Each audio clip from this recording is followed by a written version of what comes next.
queridas, tudo bem?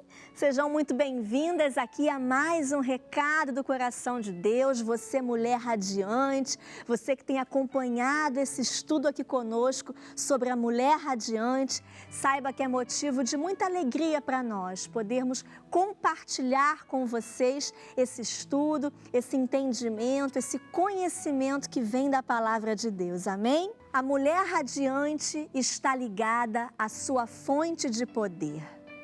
A fonte de poder.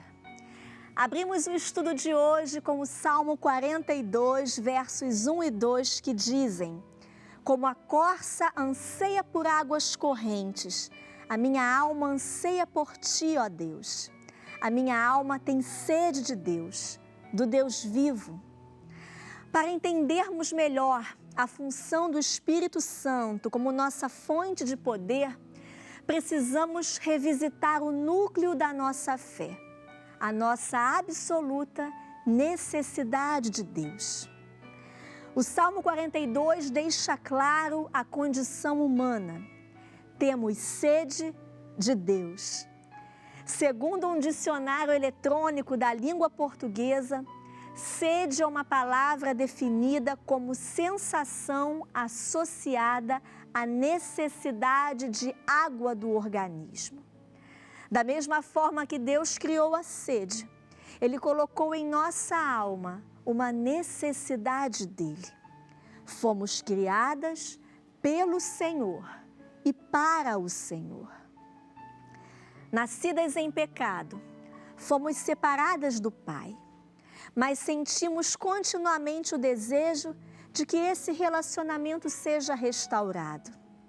Há um filósofo cristão que disse: o homem foi criado com um buraco do tamanho de Deus em sua alma, o qual só pode ser preenchido pelo próprio Deus. Para solucionar esse problema, Jesus tomou a forma humana e tornou possível a reconciliação entre Deus e a humanidade por meio da sua morte sacrificial. Durante o seu ministério terreno, Cristo convidou todas as almas sedentas para irem até Ele, a fim de obterem vida de verdade. Jesus disse: se alguém tem sede, venha a mim e beba. Quem crer em mim, como diz a Escritura, do seu interior fluirão rios de água viva. O contexto dessa declaração era a anual festa judaica dos tabernáculos. A cada ano, o povo judeu celebrava a fidelidade da provisão de Deus durante os 40 anos de peregrinação pelo deserto. Como podemos imaginar, foi algo tão tremendo de Deus ter fornecido água em um deserto insípido a milhares, a milhões de pessoas durante tanto tempo. Essa celebração, repleta de alegria, também era rica em simbolismo. No último e principal dia da festa, o sumo sacerdote conduzia o povo em uma procissão que saía do templo, atravessava Jerusalém e chegava até o tanque de Siloé. Ali, ele enchia um jarro com água e a procissão voltava para o templo em completo silêncio. E então, em meio a milhares de pessoas, o sumo sacerdote aspergia a água sobre o altar, em um ato de adoração e reconhecimento de que Deus é a única fonte de vida. Nesse exato momento, Jesus apareceu e disse em alta voz: se alguém tem sede, venha a mim e beba. Lá, no meio de toda aquela pompa ritualística, o mestre revelou ser o cumprimento daquela simbologia. Somente Ele é a água viva que mata a sede humana. Cristo convida as almas sedentas para irem até Ele e beberem. Querida, esse convite é mais do que conhecimento intelectual. Beber significa experimentar, confiar, depender dele. Quando vamos a Ele, bebemos da água viva, renunciamos às outras fontes, reconhecendo que elas nunca irão nos satisfazer. Ser cristão é confiar a nossa vida a Jesus. Observe o que Jesus diz a seguir: quem crer em mim, como diz a Escritura, do seu interior fluirão rios de água viva. Ele estava se referindo ao Espírito que mais tarde receberiam os que nele crescem. Até então, o Espírito ainda não tinha sido dado, porque Jesus ainda não tinha sido glorificado. Deus reconhece que perdão de pecado não é o bastante para tratar a condição humana. Precisamos de uma nova natureza, de um novo desejo e de novas habilidades para glorificarmos o Senhor. E tudo isso é gerado pelo Espírito Santo em nós. Assim como Jesus prometeu, quem crê nele recebe o seu Espírito. O Senhor sabe que não podemos viver de maneira radiante sem o poder dele. Se pudéssemos glorificar a Deus por nós mesmas, então a cruz não teria sentido e Jesus não precisaria ter mandado o seu Espírito. É por isso que o apóstolo Paulo diz, lá em Colossenses 1, verso 27c, Cristo em vocês é a esperança da glória. Nossa única esperança de vida gloriosa vem do poder de Deus em nós. Quando Jesus disse lá em Mateus 5,14, vocês são a luz, tendemos a achar que a luz não tem de vir de nós. E então tentamos gerá-la por nós mesmas. Depois de algumas tentativas, deveria ficar muito claro que nós não temos esse poder. Contudo, mesmo assim, continuamos tentando.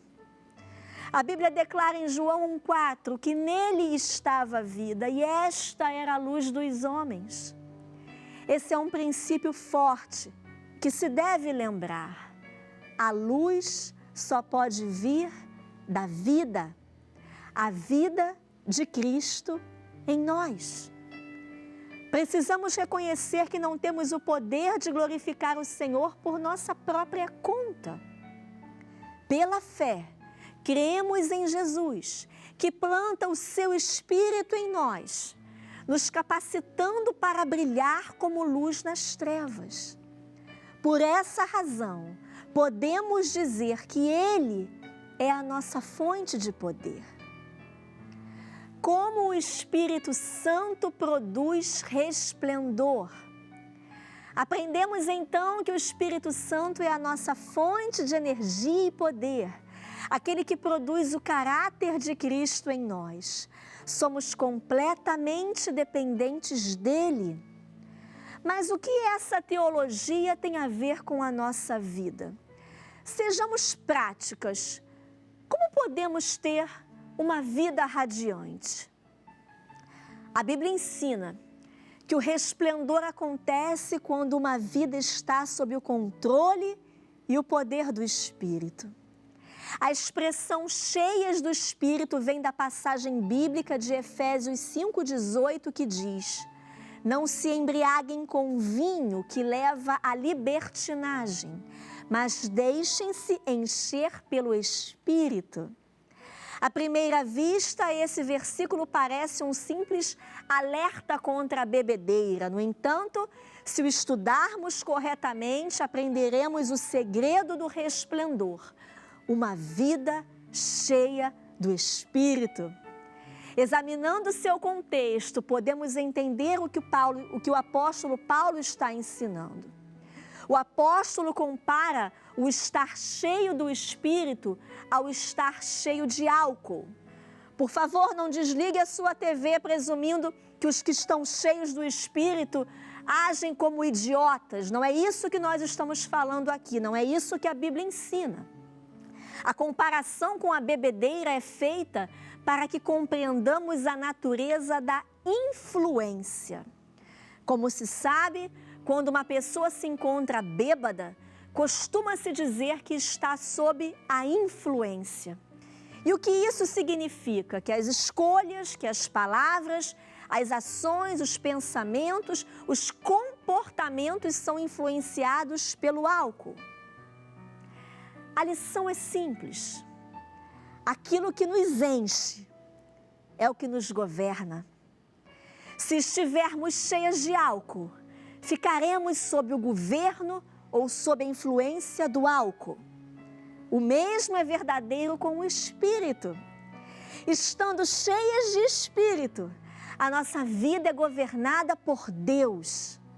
E aí, o nosso andar, o nosso falar, o nosso pensar, o nosso agir, tudo isso é influenciado por Deus.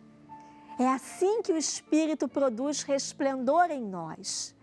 Ele nos influencia a viver de acordo com a vontade de Deus, nos levando a fazer escolhas que evidenciarão a luz de Cristo em nós. Resplandeça, mulher, seja cheia do Espírito Santo de Deus, seja a cada dia uma mulher radiante para a glória do Senhor.